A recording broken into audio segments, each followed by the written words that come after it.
Merci de nous faire confiance. Mesdames, Messieurs, vous êtes mis à nous regarder dans tous les coins de la province du Lualaba. Pourquoi pas partout dans le monde au travers les www.ngo.info. Bienvenue dans ce journal politique sur votre télévision. On commence directement par cette information en société. L'entreprise Sicomine est au cœur d'un rapport intitulé « La vie intenable au village Yenge », mais aussi Kapanga. La firme chinoise est chargée d'avoir causé des problèmes sociaux environnementaux dans cette zone. Les populations de Yenge ainsi que celles de Kapanga n'ont aucun seul souhait, c'est d'être délocalisées. D'amples détails dans ces reportages. Selon l'enquête intitulée « La vie intenable au village Nyenge et Kapanga », l'African Resource Watch, AfriWatch, relève les impacts négatifs de l'exploitation minière de l'entreprise Sicomine. L'un des bassins de retenue des rejets de Sicomine avait cédé, provoquant ainsi des écoulements de liquides toxiques dans la rivière Kalemba. Et cet incident a été à la base de plusieurs autres dégâts. Il y a eu des cas des inondations de maisons, d'habitations, mais aussi des destructions des champs, de potagers, des étangs piscicoles, des puits et consorts. Les victimes de Nyenge et Kapanga ont porté aussi leurs témoignages alarmants face aux désastres socio-environnementaux causés par cette entreprise chinoise. Depuis la venue de Sicomine, les produits champêtres pourrissent avant même la récolte. La terre est devenue infertile.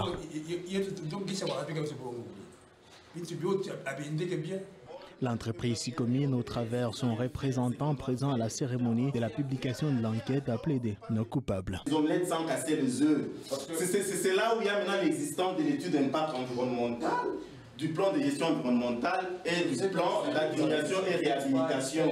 C'est un peu ça.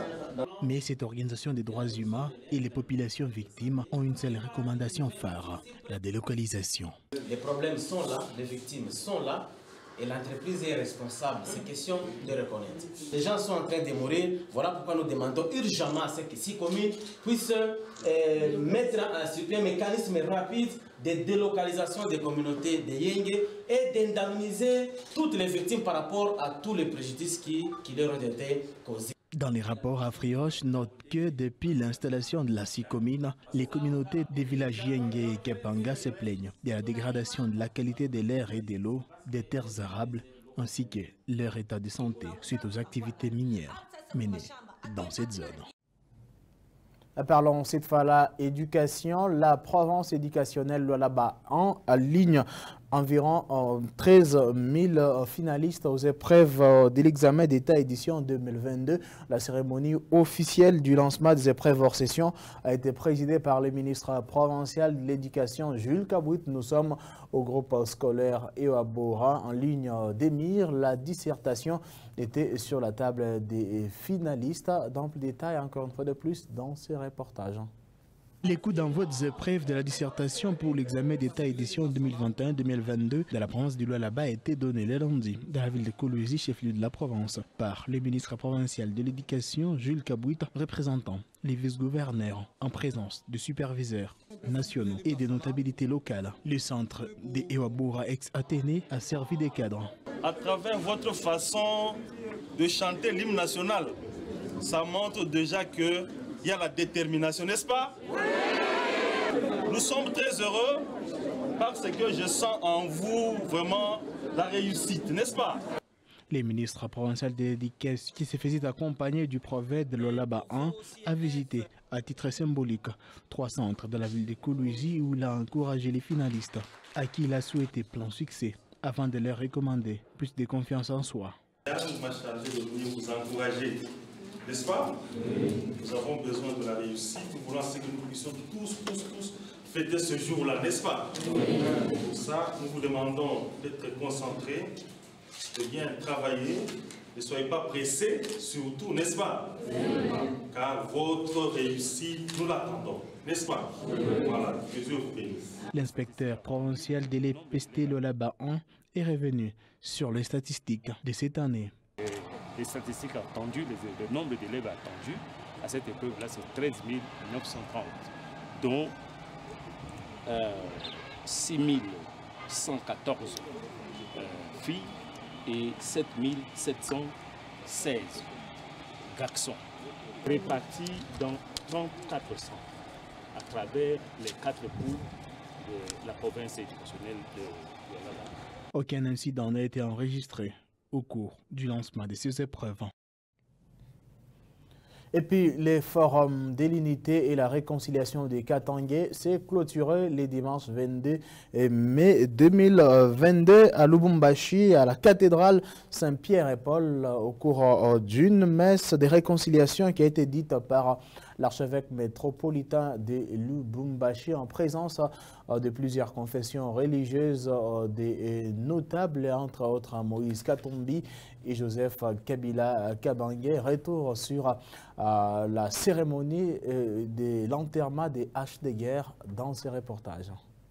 C'est dans la cathédrale Saint-Pierre et Paul du diocèse de Lubumbashi qu'a été scellé le pacte de réconciliation entre les fils et filles du Katanga. L'archevêque métropolitain Fulgence Muteba a servi de médiateur à travers un culte œcuménique dit devant les notables katangais. Joseph Kabila et Moïse Katumbi, figures des pros des deux camps katangais, étaient tous présents pour une poignée de main mémorable, symbole d'une réconciliation effective.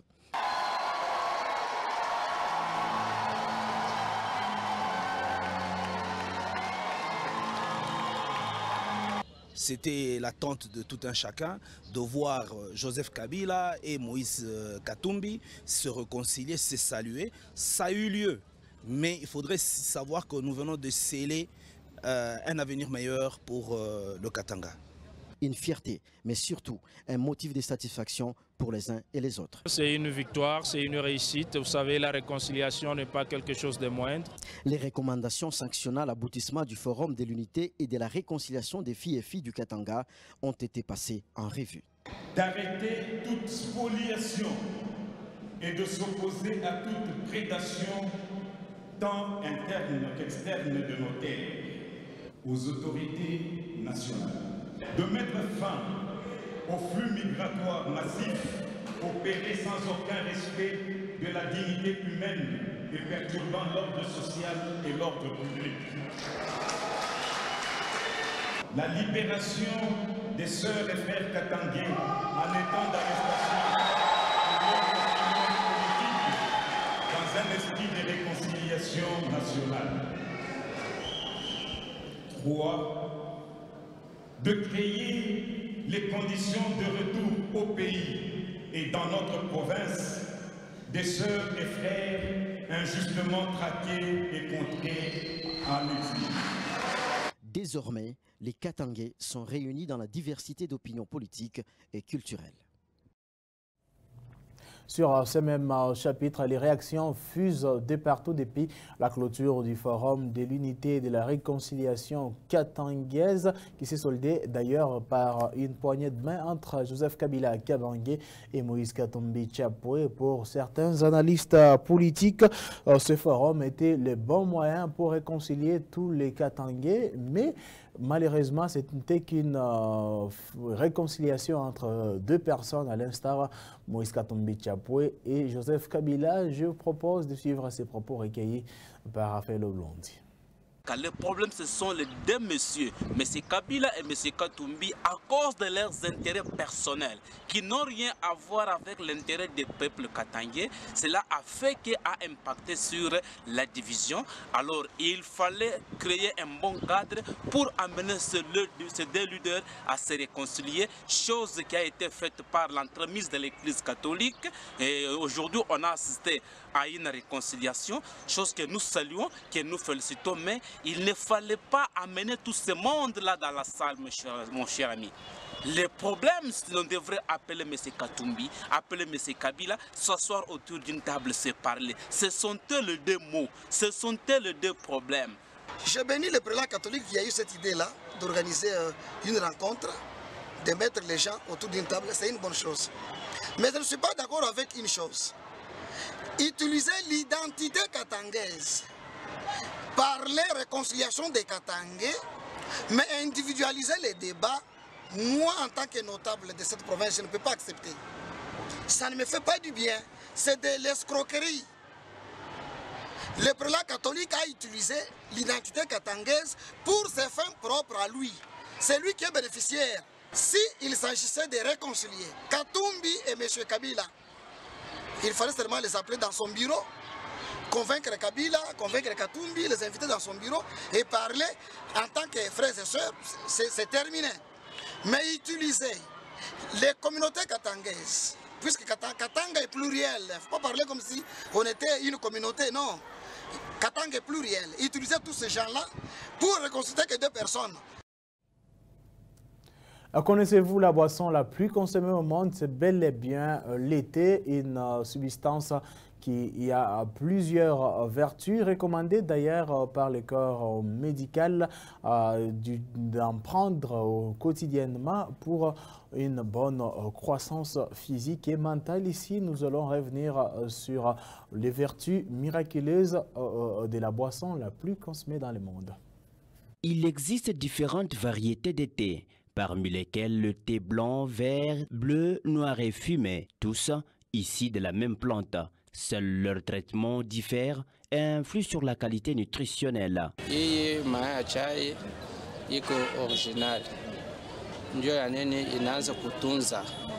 Le thé naturel traite plusieurs maladies. Et même les femmes qui accouchent sont recommandées de ne plus prendre que ce thé qui est naturel et non celui fabriqué en carton.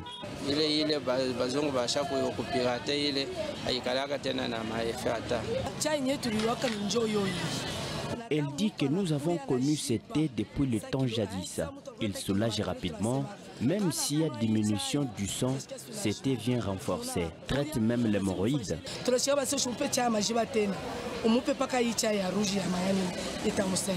De nos jours, le thé reste la boisson la plus consommée au monde après l'eau. Certains le préfèrent le matin, d'autres le soir après le repas. Chacun boit le thé à son heure convenable.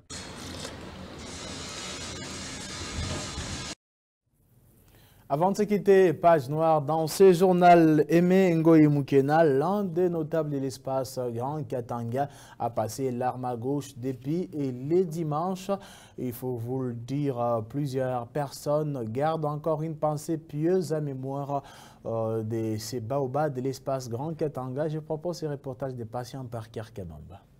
Aimé Ngoyi Mukena, dans le régime Kabila, a occupé plusieurs fonctions, notamment celui du ministre de la Défense, des hydrocarbures, mais aussi il fut ancien gouverneur de l'espace Katanga de 2001 jusqu'en 2004. Et certaines personnes gardent une pensée pieuse sur sa personne. Toujours, toutes les valeurs, toute l'histoire qu'il avait à léguer à la jeunesse s'arrête là.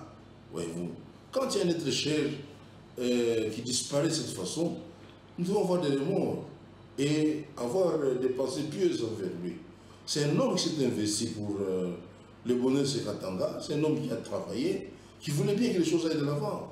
Mais malheureusement, dans ces macrocosmes un peu sociopolitiques, où les gens ne se comprennent pas, où les gens sont jonchés des antivaleurs, où les gens ne comprennent pas qu'il faut prôner les valeurs pour reconstruire ce Congo, et voilà qu'il tire sa révérence. Donc, on ne peut que regretter. Je crois que son âme d'abord repose en paix, et mes condoléances les plus émues à sa famille biologique et à sa famille politique. Aimé Mukena s'est éteint le dimanche 22 mai à la polyclinique Medspark, où il a passé un long moment dans les communs. Mesdames, Messieurs, vous étiez des miens à nous regarder par ici. Prend fin ce journal sur votre télévision. Je vous retrouve à la prochaine édition de 20h avec les mêmes et réels plaisirs.